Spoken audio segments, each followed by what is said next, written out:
Hey podcast listeners, it's Gfire.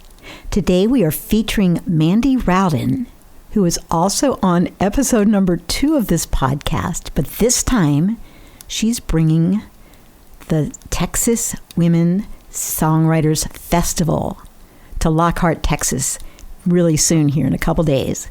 But first I wanted to let you know I have put out a fantastic new EP, and it's called Choosing My Own Colors, and it's on Hot Pink Vinyl. It's 5 songs, all originals, and you can purchase it on my website, gfiremusic.com. That's gfiremusic.com. You can also stream Choosing My Own Colors on Spotify, Apple Music, Bandcamp, and wherever you get your favorite tunes. Now here's the podcast.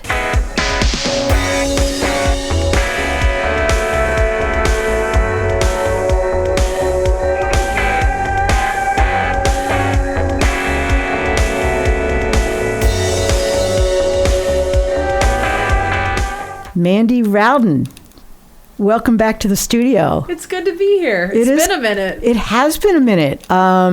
You were actually interviewed on episode 3, and this is going to be episode number 72. No way. Yes, it's been years. Okay. Because I try to do one a month. I'm not as consistent, but, okay, that's always the goal. So. Well, congratulations. Well, thank you. So you're my first return visitor. Oh, wow. Of all the people. So, I'm so honored. Kind of special, really. And that takes a lot of work to do one podcast, much less 72 podcasts. Oh, this is over 7 years. So, I've done like 10 a year. But yeah, it takes a lot of work. People, I have to book everybody, and then I got to chase them down and make sure that they can come that day. And, I do all the mixing down myself. Uh-huh. That's why I don't do video. I don't know video editing. So, yeah.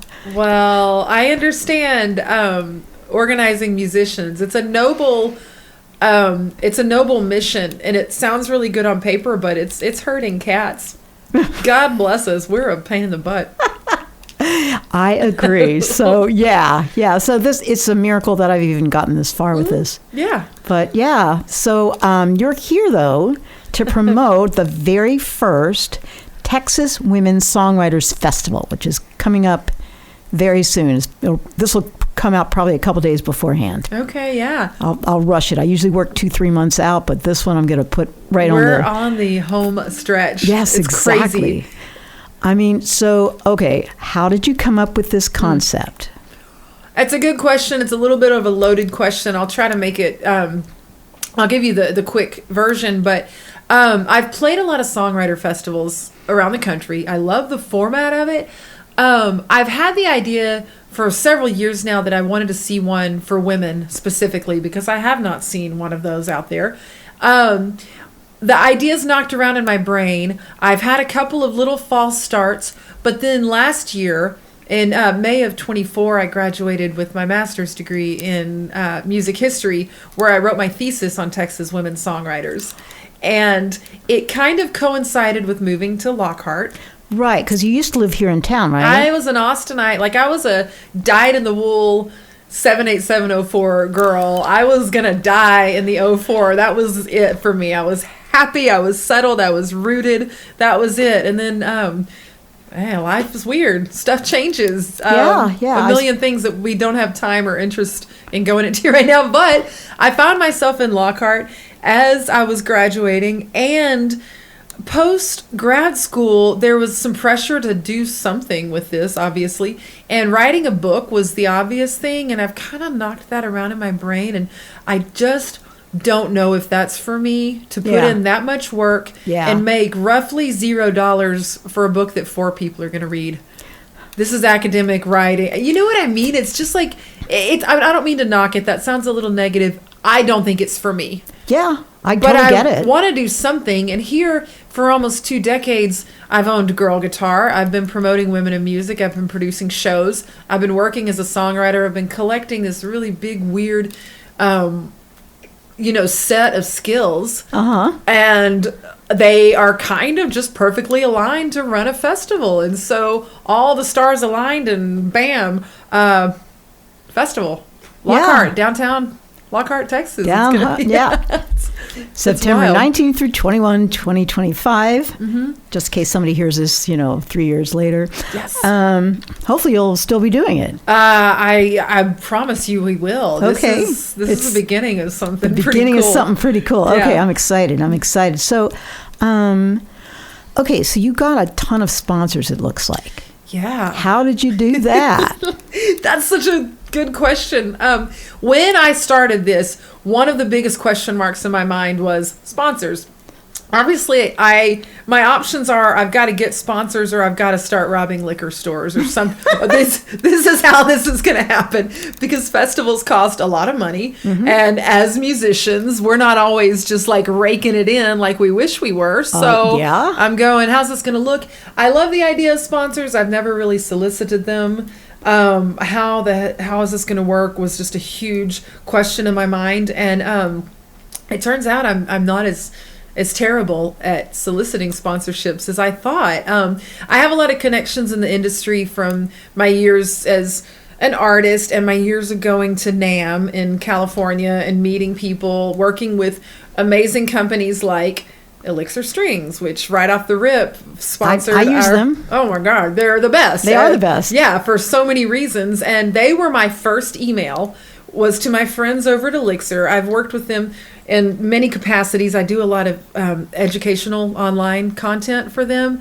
And they email back within minutes and we're like, yes, absolutely, we're in. We love this. We love working with you. We're in. And so that was a big turning point of being like, oh, maybe I think it just gave me some confidence. Right. And so I just went kind of nutso and used all my grad school research skills and started compiling lists of potential sponsors and contact information and crafting emails and, throwing out the net and seeing what happens. And so I was able to do a lot with my own elbow grease, which is cool. I'm not going to say it was easy. It was not easy at all. I've worked incredibly hard, but it wasn't nearly as impossible as I thought it would be right at first. Wow. And how much does a typical sponsor give you? Well, we have a sponsorship deck with tiers anywhere from $100 to $20,000. Okay. And so we've managed to fill most of those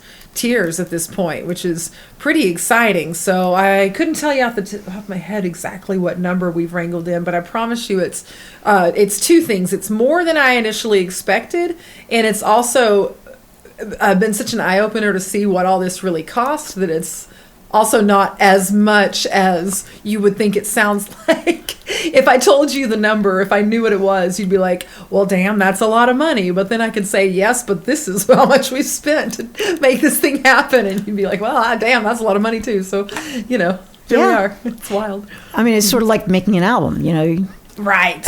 Yeah.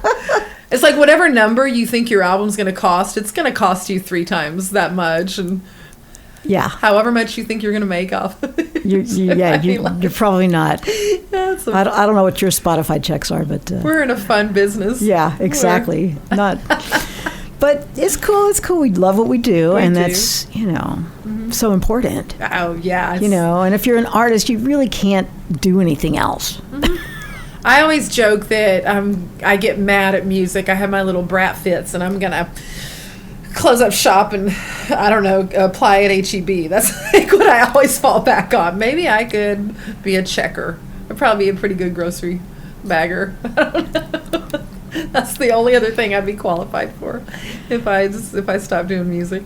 Yeah, I mean, fortunately, I'm good at teaching, so and you are too. So teaching music is like teaching. Well, yeah, more music. Yeah, I don't know that I'd want to be a different type of teacher, but ooh, yeah. What are we gonna teach math or something? Come on. I don't think so. No. No, I am not. All right, so my next question is, okay, why did you choose the Songwriters in the Round format for all the local songwriters? That's the format of a songwriters festival that I have learned, and not everybody knows this. I talk about this like it's common knowledge, and it's just because it's a weird little subculture of music that I'm really steeped in, so it seems really natural to me. But I've played a lot of songwriter festivals around the United States, and it's always in like a very cute, walkable downtown in existing venues, with all of the venues having music at the same time and all of them having the in the round format. And for those who don't know, Songwriters in the Round is multiple people on stage at once. Usually 3 is a good number, Right. and you take turns. You tell your story, you play your song, the next person does the same. It actually leads to a lot of really beautiful stuff because they tend to play off each other. Sometimes they'll sing harmony together or contribute musically or whatever, and it's these kind of once in a lifetime moments that you see, and it's very different than just I play a song, she plays a song, she plays a song. We collaborate on our songs, and it's just beautiful. Do you Really collaborate special. in advance then? Do you rehearse? Typically, no. Okay. I mean, every now and then I've been thrown into a round with somebody I know, and we Okay. have played together, and we know some songs together, and so every now and then there's something preconceived, but mostly no. It's just like, someone's got some totally catchy chorus, and I'm singing the harmony, or I know that this other person in the round is a great lead player, so I'll holler at her to take a break. You know what I mean? It's Yeah. like it's all kind of impromptu, and some of it's like so polished and amazing, and then some of it's so kind of like sloppy, messy, oops, but still amazing because just it's that magic moment when people collaborate. And in live music, perfection's not always really the only goal. Like, this real experience is sort of the goal. And I've had just as much fun with the bumpy stuff as I have with the really pristine stuff, so I don't know. I think the kind of people who are attracted to songwriter festivals get that. Right. They're like in the moment. Yeah. And this is pretty cool. And that you'll this is never see happening. this again. Exactly. If me and that person play that song together again, it's not going to feel like it did that one time. Right. That was it, It's Yeah. it's really cool. That is super cool. Mm-hmm. All righty. Huge fan. I asked you before we talked, but why did you pick Friday and Saturday afternoons? Because typically I know that I work until usually 6, 7, 8 on Fridays. Yeah. And so I was like, I'd like to go, but like, I can't. I If gotta you work. look at the schedule of the Texas Women Songwriters Festival, it's potentially kind of lopsided for the 9-to-5ers, but the first song swaps start on Friday afternoon, I believe, at 3:30, which Right. is obviously not a good time for a lot of people.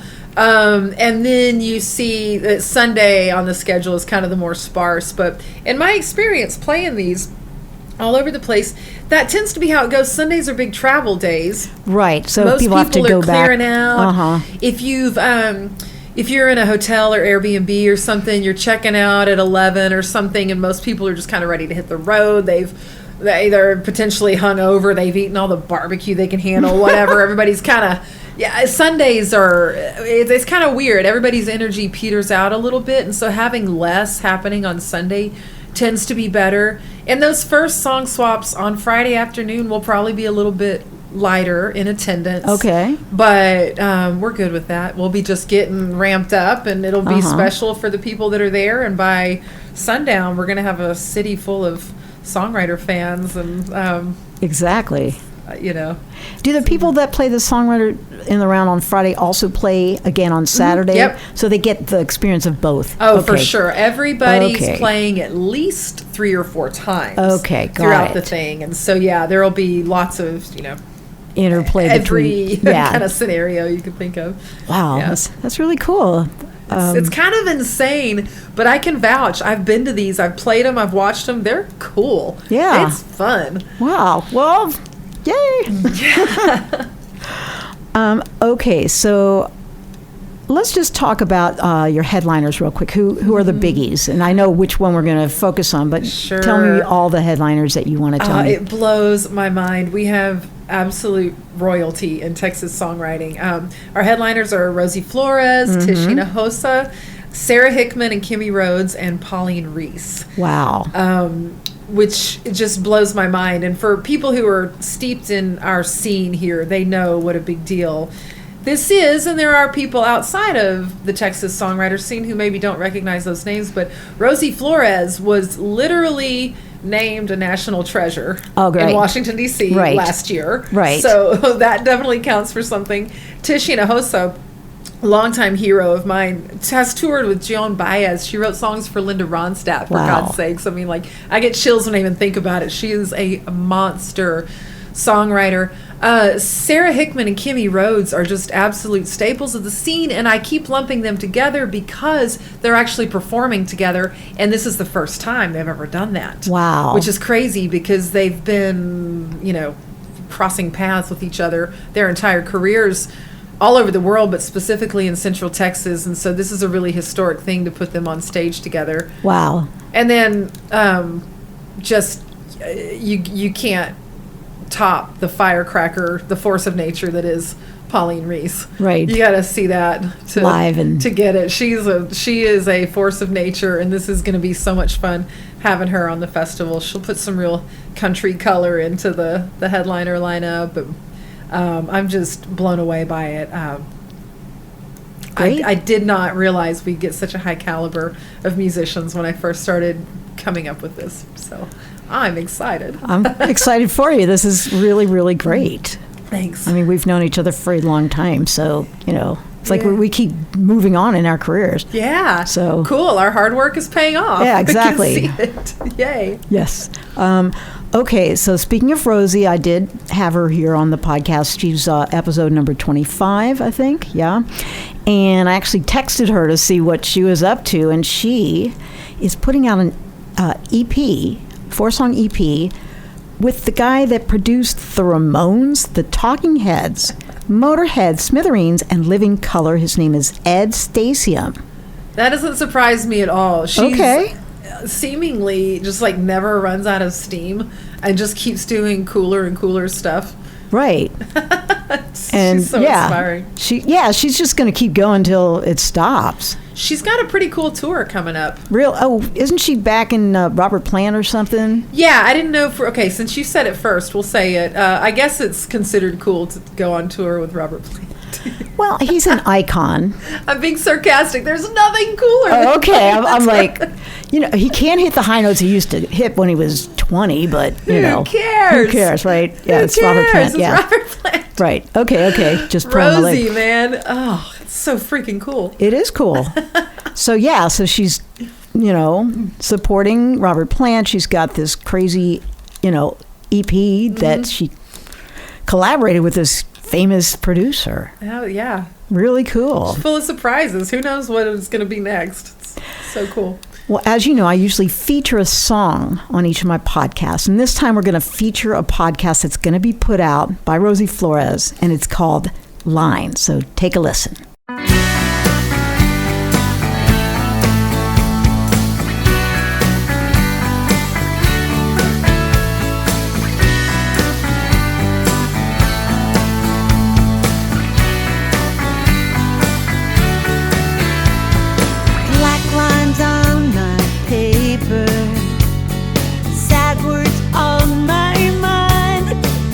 If you could read between the lines I write,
that echo back to me.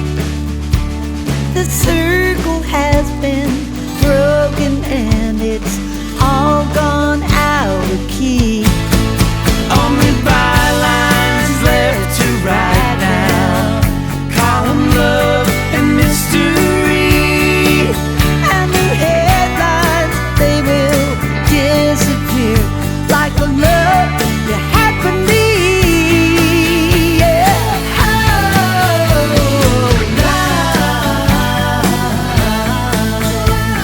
Oh,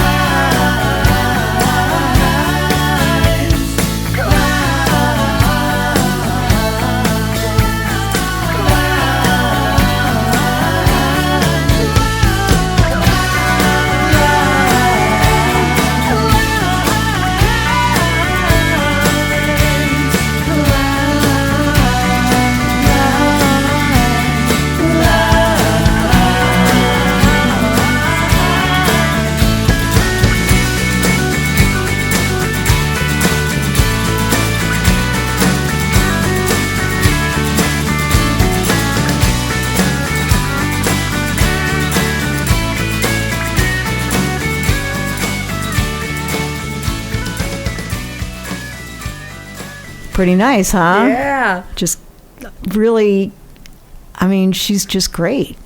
She just continues to, like you said, put out excellent work. Yeah. And what night is she going to be on? She'll be on Friday night. Friday She's night. Opening night headliner. Yeah, Okay. absolutely. What time? What a treasure. 8 o'clock, Commerce Hall. 8 o'clock. And then when are Sarah Hickman and Kimmy Rhodes doing it? They will be the same evening at 6. Friday at September 6 p.m. 19th at 6. Yeah. Okay, got it. At the Blue Pearl. It's a separate venue. From what Rosie's doing. I assume the headliners, they're all getting paid, right? Absolutely. And then the more local singer-songwriters, are they also getting paid? Absolutely. As an artist myself, this was a very important point in the beginning. Yes. Definitely everybody gets paid. I wish they were getting paid,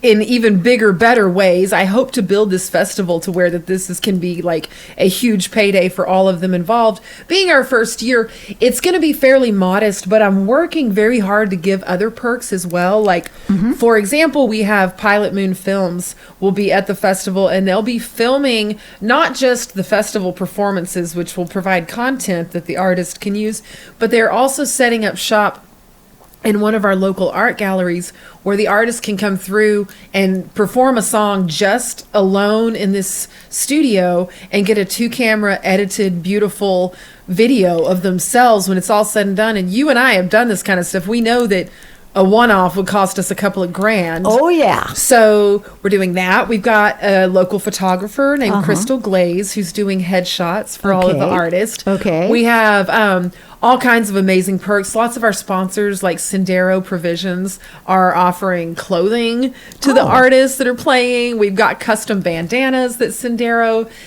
created that our artists are getting.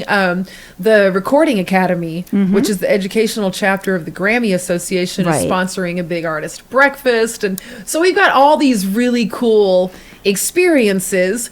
And I want to be very careful because as an artist, you'll never hear me try to talk somebody into playing one of my events for, do you know what I'm about to say? The E word that we don't use? I won't say exposure in terms of compensation. I will not use it. But there are a lot of beautiful perks and things that would cost a lot of money if they were one-offs for each of these artists. Since it's not, then they get a lot of really usable content and clothing and all that kind of stuff. And I want them to leave the festival feeling spoiled rotten. So between Pilot Moon and Sendero and Elixir Strings and the Recording Academy and all of these amazing donors and sponsors and patrons that we have, I really do think on top of the paychecks that they're getting, it's going to be a pretty, a pretty good experience. Right. I would never ever ask someone to just come and play because supposedly playing music is just supposed to feed their souls, and that's worth traveling and paying lodging and putting in their time and hard work and thousands of dollars worth of equipment and all the things. We know better. We know better. Yes. Absolutely. We've been asked to do that our entire careers. A long time. So, yeah, and we know it doesn't really pan out to anything. It's wildly condescending. Yeah. And just downright insulting. Yeah, exactly. Okay, so now, all right, so how are you generating ticket sales? How does that work? Well, the bulk of the festival is free. All of the song swaps are free. Okay. So anybody can just show up, walk in, enjoy themselves. Oh, okay. So that's huge to me, that this is mostly, I say free, but to be fair, it's technically sponsor driven. It's sponsor driven, yes. So that nobody has to pay a cover, because Alexa Strings gave you some money, and the Recording Academy sounds like as well. Yeah. We have, the Command Foundation and Six String Ranch and Lone Star Beer and just a long list of amazing sponsors. There are a handful of ticketed events at the festival, and the headliner shows. The headliner shows are ticketed, and then on the Sunday morning, I am so excited. We are having an all-woman mariachi band come do a mariachi brunch, and that's also a ticketed event. Okay, and so, what kind of food are you at a restaurant or something? Yeah, it'll be catered. Okay. Yeah, we're still pinning down the details there on exactly what the food is going to be, but the ticket price will include brunch, the show and the brunch. And it's just going to be wonderful. I love that stuff. I'm so freaking excited. Yeah. This is great. Everything, like you said, it kind of coalesced at the correct time. You'd already done all the research for your master's program, and why not expand it outward? And you were saying to me earlier, before we started taping, that this is the only women's songwriters festival in the United States. To my knowledge. To your knowledge, and right. I've done decently extensive research. If somebody tells me otherwise, I will believe them. And I will back down. But to my knowledge, there are festivals that are for women in the arts or women in music. Okay. None of them specifically about songwriting. Right. There are a few that have gotten started but are now defunct. There are lots of women's songwriters retreats and things like that, but nothing in the format of what we're doing that I'm aware of anywhere. We all know about Lilith Fair, but that was a very different format, and it's also not in existence currently. So right, they had a good run. Yeah, they're amazing.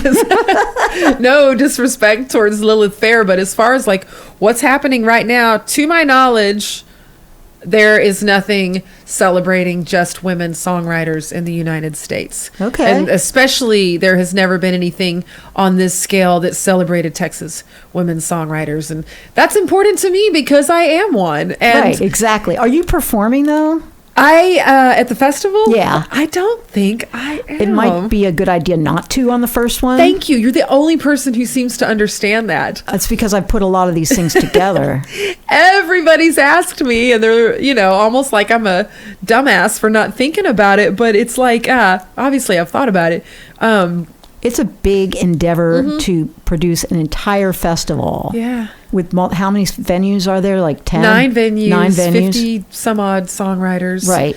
Yeah, I get that completely. I'm wearing many hats on this particular weekend, and it's your first one. Yeah, I just kind of don't feel like I even really want to all that bad. And when I work on shows like this, the festival or girl guitar stuff or whatever it is I'm doing, it's always been about the community and about everybody that's doing what they're doing. And at no point am I trying to make this the Mandy show. Exactly. And I've seen other artists do similar things where they bring a bunch of people on board, but like they're always the center of it. They're always the headliner, and it's all like, not always, but there's a little bit of an ick in these situations. Like, you're just all kind of here on my coattails, and you're all just kind of here so I can rake in some more cover charges. And I don't know, that might not always be the worst thing, but it doesn't ring true to me. It doesn't feel right. the purpose of the festival, especially in this first year, is a huge stab at bringing attention to this culture, which I believe deserves attention and showcasing and elevating. And it's a way bigger thing than me getting to play songs and being heard and get some applause and maybe sell a couple of vinyls or something. Exactly. That's such like, just pissy, unimportant stuff to me when I think about the big picture of what is actually going on here. Yeah. So I don't know. If an opportunity presents itself, I keep thinking, at the last minute, I might try to slime my way into opening for Tish or something, playing a couple of songs, but probably not. Okay. Probably not. It just seems like a lot of responsibility because you're the head. So anything that goes wrong, you're the first person that's called. Exactly. So if you have to worry about, rehearsing for your set or whatever, making sound check and all that other stuff when everything else is going on, I would think the first year you might not want to perform. I think I'm a seasoned enough performer that I could get there in time and be in tune and crank out some songs and probably not just destroy it. But I don't know that I could be emotionally present. I don't know that I'd get the right clothes on or have my hair fixed or present myself very professionally or whatever. And I just don't have this huge need to. This isn't about Mandy, It's about the Texas Women Songwriters. Yeah, I get plenty of chances to play. I'm not worried about me. Yeah. That's fine, whatever. Well, cool. So all right. So what's the website? yeah, the website, twsfest.com. Okay, twsfest.com. You can get VIP passes there. You can see the entire schedule. You can get tickets to the headliner shows. You can see every little thing you need to see. You can contact us if you have questions. It's not too late to even sponsor something if anybody were interested. We'll work with sponsors up until the last minute. Exactly. Yeah. So, and obviously we're on the socials, and we even have a Spotify playlist of all of our artists. Nice. So there's so many different ways out there to connect and get something out of whatever is going on with Texas Women Songwriters right now. Excellent. Is there anything I have not brought up that you want to plug or some story? Yeah, I want to just point out a couple of the things I'm really excited about, which are we have songwriters, I believe, between the ages of 17 and 75. If I've got my numbers right, it's something really close to that, which I'm very excited about because I said in the beginning that I wanted little girls to have more opportunities to see women on stage. I think that's really cool. I saw it some. I didn't see it enough growing up, and so I want to make that more available to little girls. But then as this developed, I was like, you know what else is cool? I want more women my age seeing badass old ladies on stage. Right. People like Rosie, who are just such an inspiration. I want some aspect of this festival to call BS on the idea that women are supposed to age out of this. Of doing singing and because of whatever society's version of sex appeal is and whatever the hell that has to do with our value as artists. Right. Oh my God. We don't have time for the freaking that whole discussion. Soapbox that I could go off on here, but you know what I mean. Ageism. Yeah. If you want to just call it spade a spade. So I'm really excited about that. And then the another aspect is that we have several. I've worked very hard to make sure we've included several Spanish language artists. Great. Because that's another huge piece of Texas culture that sometimes just gets separated off or maybe swept under the rug, and I don't find it to be secondary to everything else. I was, from the get-go, I was like, I want to make sure this gets included. And then the third thing that I wanted to point out is that we're being covered by the Center for Texas Music History. So my thesis talks some about how important I think it is that Texas Women Songwriters be included academically. Okay. And then I'm really excited that it's happening this quickly. The festival will go down in the academic journal. It will be in the record, and that's really, really exciting for me. So when I say this is historic, I mean literally. This is being recorded in the history department at Texas State University. We're real. Yeah. We're as real as the guys now. Exactly. So, there. Yeah. Exactly. That's where you got your degree, right? From Texas? Yeah. Okay. Yeah. Texas State, right? Texas State. Down in San Marcos. Yep. I'm actually teaching there now. Oh, wow. So, what do you teach? Business in the School of Music. Oh. Like, all the non-music part of music. Right. All the, the other stuff. All the other crazy stuff, which is... I mean, I wish they had that when I was going to school. Yeah. It's becoming more relevant in academia, but... I mean, they've only started doing jazz since like the 90s. Like, music departments have been very slow to come around to modern stuff. Modern stuff, right. They're coming, but they were slow about it. Yeah. So, okay, this absolutely historic event with over 50 Texas women singer-songwriters and, like you said, of all ages, which is what it should be. Right. And this is great, Mandy. I'm really, really proud of you and excited for you. This is really a major undertaking. Thank you. It's pretty freaking exciting. I can't believe it's about to be real. Awesome. Well, I'm sending all kind of good energy your way because I got to work when you have all this stuff. But I understand. It's the hustle. Well, while doing it. But I always had to say, oh, yeah, my gig has to come before anybody else's gig, even if it's like, if Jimi Hendrix came back, but I still had to teach, I'd probably have to, no, I'd probably cancel. You better blow off your students. I think I would do that, actually. So, it depends on the opportunity. But anyway. Yeah. I mean, my art is very important to me, but yeah, realistically. If I got a chance to see Tom Petty, I'd blow it all off. Yeah. Whatever. Yep. Anybody that wants to come back like that. So... Well, it's an absolute delight to have you here again. Thank you. And best of luck, or break a leg, or whatever. I hope it's just fantastic. Thank you. Super successful. Thanks so much.